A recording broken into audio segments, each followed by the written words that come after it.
பொன்னியின் செல்வன் அத்தியாயம் 1. ஆடித்திருநாள். ஆதி அந்தமில்லாத கால வெள்ளத்தில் கற்பனை ஓடத்தில் ஏறி நம்முடன் சிறிது பிரயாணம் செய்யுமாறு நேயர்களை அழைக்கிறோம். தொண்டை நாட்டுக்கும் சோழ நாட்டுக்கும் இடையில் உள்ள திருமுனைப்பாடி நாட்டின் தென்பகுதியில் தில்லை சிற்றம்பலத்திற்கு மேற்கே 2 காத தூரத்தில் அலைக்கடல் போன்ற ஒரு ஏரி விரிந்து பறந்து கிடக்கிறது. அதற்கு வீரநாராயண ஏரி என்று பெயர். அது தெற்கு வடக்கில் 1.5 காத நீளமும் கிழக்கு மேற்கில் 1/2 காத அகலமும் உள்ளது. காலப்போக்கில் அதன் பெயர் சிதைந்து இந்நாளில் வீராணத்து ஏரி என்ற பெயரால் வழங்கி வருகிறது.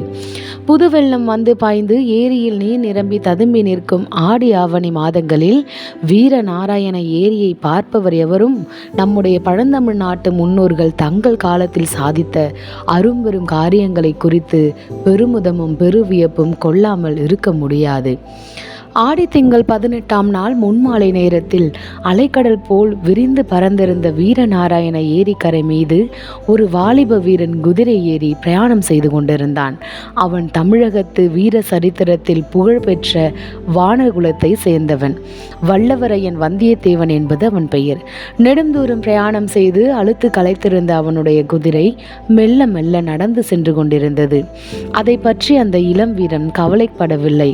அகண்டமான அவன் வீரநாராயண ஏரியின் தோற்றம் அவன் உள்ளத்தை அவ்வளவாக வசீகரித்திருந்தது.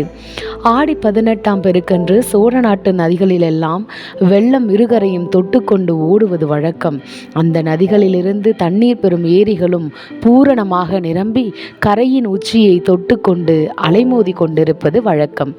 வடகாவிரி என்று பக்தர்களாலும் கொள்ளிடம் என்று பொதுமக்களாலும் வழங்கப்பட்ட நதியிலிருந்து வடவாற்றின் வழியாக தண்ணீர் வந்து வீரநாராயண ஏரியில் பாய்ந்து அதை ஒரு பொங்கும் கடலாக ஆக்கியிருந்தது. அந்த ஏரியில் 74 கணவாய்களின் வழியாகவும் தண்ணீர் குமுகுமுவென்று பாய்ந்து சுற்றுப்பக்கத்தில் நெடுந்தூரத்திற்கு நீர்வளத்தை அளித்து கொண்டிருந்தது. அந்த ஏரி தண்ணீரை கொண்டு கண்ணு கட்டிய தூரம் கழனிகளில் உழவும் விரைதெளிவும் நடவும் நடந்து கொண்டிருந்தன.